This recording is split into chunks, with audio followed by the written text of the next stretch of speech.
que depois que ele cantou nos 70 anos o hino nacional, né, acompanhado aí daquele maestro maravilhoso, né, eu tenho que dizer, né, tem que falar que tem um amigo famoso também. Então, Porfírio, com você aí, vamos contar aí. Eu sei que você tem muita coisa interessante para contar também. Vamos nessa.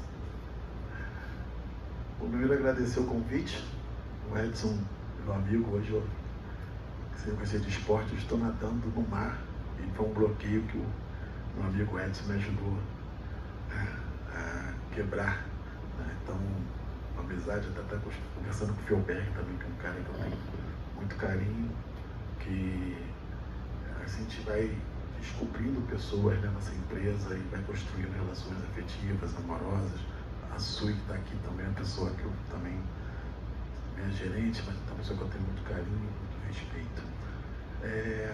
Eu vou fazer minha autodescrição aqui. Audiodescrição: sou um homem negro, uso cabelo dreadlocks, estou aqui agora com uma trança aqui bem diferente do que eu normalmente uso óculos, camisa preta, calça azul, sapato preto, estou com a cordinha que eu muito me orgulho de usar, o orgulho LGBTQIA+, em função da diversidade, respeito à diversidade.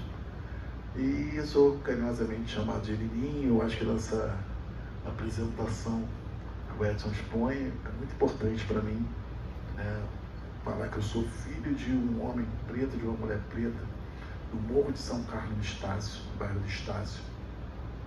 Meu pai e minha mãe puderam me oferecer uma condição de muito privilégio, principalmente diante da população preta desse país, né, de ser filho de pais formados, e tenho duas irmãs, Thalita e Andréia, e como o Edson sempre fala, o que está pegando, o que pega, né?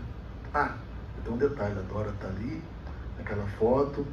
Eu sou casado com a Patrícia, que também é empregada na Petrobras, trabalha na comunicação, e aqui tem uma foto também cantando no onboard, que é o evento para os novos empregados, que eu também me orgulho muito.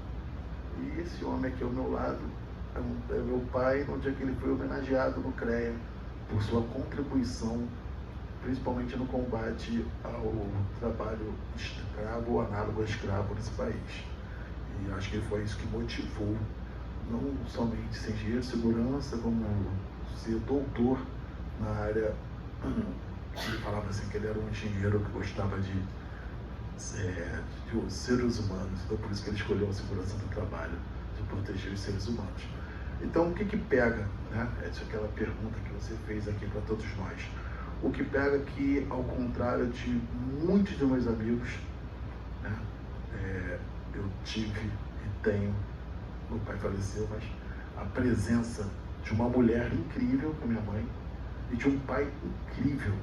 Eu acho que isso também me deixou meio tenso de como ser pai e manter o sarrafo lá em cima. Quando eu falo sarrafo lá em cima, é porque eu pratiquei atletismo, porque meu pai foi atleta. Meu pai foi várias vezes campeão sul-americano, campeão brasileiro de salto e altura. Então, sarrafo lá em cima é a forma realmente, literalmente, porque foi um pai muito presente, com uma sintonia e ajuste com a minha mãe, que eu admiro. E depois, quando a gente vai ficando mais velho, que vem as recordações, né? Conforme a gente estava falando aqui no início, né? As recordações, depois desse papo que nós tivemos antes, elas vêm um ajuste muito fino. E meu pai, eu vi meu pai limpar banheiro, eu vi meu pai dançar, ensinar minhas irmãs a dançar, ensinar minhas irmãs a sambar. E ele dava todos os trejeitos e tal.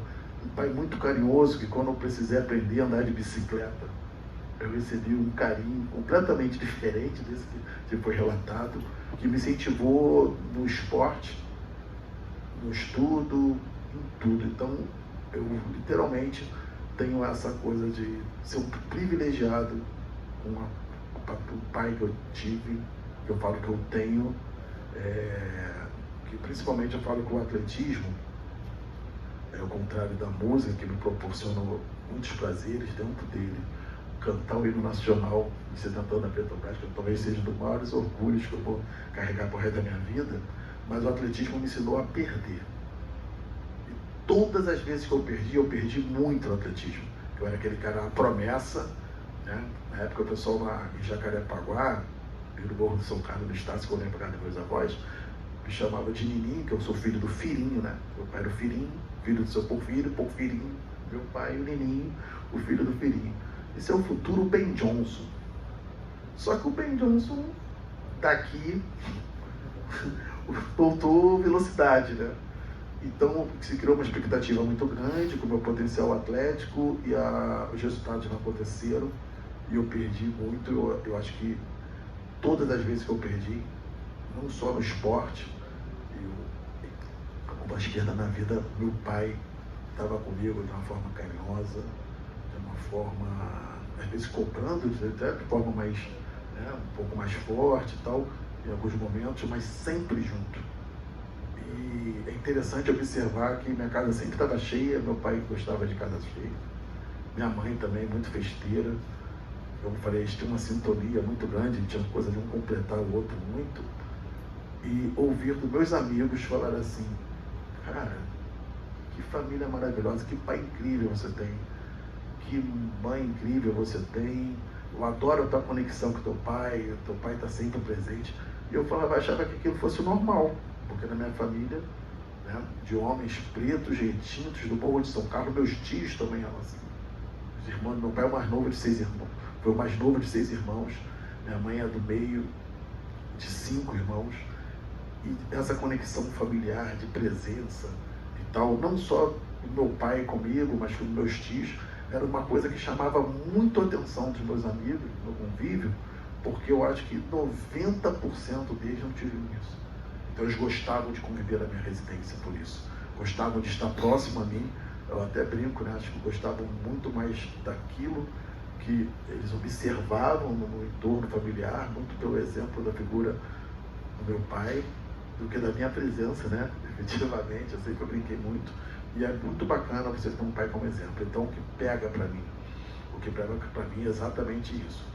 Manter o sarrafo alto na criação, no desenvolvimento da Dora, né? Uma parceria, né? Uma parceria efetiva com a mãe da minha filha, para que todos os nossos esforços, eu acho que é uma preocupação de todos nós, venham a colaborar para o desenvolvimento dos nossos filhos. Então, o que pega, Edson, é isso, eu tenho que manter o sarrafo nesse tempo de Olimpíada. Eu lembro, uma das maiores recordações que eu tenho é de estar deitado com meu pai, às vezes frio, né? Hoje em dia, o inverno não faz mais tanto frio, né? Aí ficava os dois no cobertor, agarradinho assim, debatendo e comentando as competições, principalmente do atletismo, basquetebol, que são dois esportes assim, que a gente tem uma paixão muito grande. E também nesse período de Olimpíada, que eu adoro acompanhar, essa história de a gente eu ir para as competições e meu pai largar o que fosse. Daqui a pouco eu olhar para a arquibancada e ele está lá presente. E muitas das vezes comemorando, mas na maioria das vezes acalentando porque eu não ganhei. Eu assim, porra, treinei e tal. Ele, pô, bicho, é assim mesmo, cara. Tu não vai ganhar sempre. Tem outro que está treinando, treina mais e tal, mas nunca me deixando desistir. Que eu acho que é uma questão que me marca muito. Meu pai e minha mãe, assim, fizeram um esforço muito grande para nunca me deixar desistir. Isso me marca. Eu estive conversando ontem sobre alguns detalhes, a gente estava falando aqui com o Philberg, que tem algumas características da criação de filhos pretos, ainda mais no meu caso, que sou um homem preto retinto. Eu saio com meus amigos, eu tive uma possibilidade, como eu falei, de viver numa situação onde eu era o único, em 95% das vezes, desfrutando de privilégio da classe média. E aí eu falo assim, pô, Zé, um casacão bonito, por que tu não bota o gorro? Eu falei, eu não posso usar o gorro na cabeça, né, mano? A gente não podia usar o gorro na cabeça. A gente não podia criar uma possibilidade que pudesse, em alguns casos, incriminar. A gente fez uma brincadeira, né, que muitas das vezes sou confundido com um colega, que é o Aloysio, né? Então, que é a pessoa, pô, vocês se parecem e tal.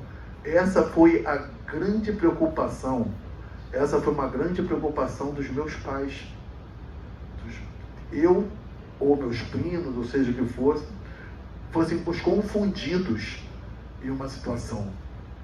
Hoje com a questão da identificação, né? Muitos homens pretos são... Então meu pai sempre teve, além de todo cuidado, todo zelo, essa coisa de preparar, ensinar, defender. Minha mãe também, obviamente. Cada um no seu jeito de criar, né? Meu pai um pouco mais, uma ação mais intelectualizada, e minha mãe naquela ação muito mais molde São Carlos mesmo. Ó, vê lá, qual é, pai, e tal. Que era o jeitão dela até hoje. E meu pai sempre trazendo mais, lê esse livro aqui, é importante que tu saiba isso.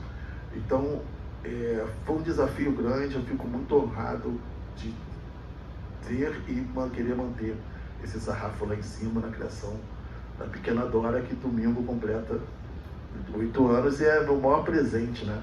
E um detalhe que meu pai faleceu em 2018, aniversário dela de 1 ano, ele tinha acabado de sair internado, deu alta numa sexta, no domingo foi dia dos pais também, e ele falou assim, o maior presente de todos os tempos é poder estar no dia dos pais comemorando o ano da minha filha, da minha neta. Então é isso, o que pega para mim é isso, assim, sou muito privilegiado pela paternidade que eu tive e manter o sarrafo lá em cima. É isso, Edson. Pessoal, a conversa está muito boa. Aproveito e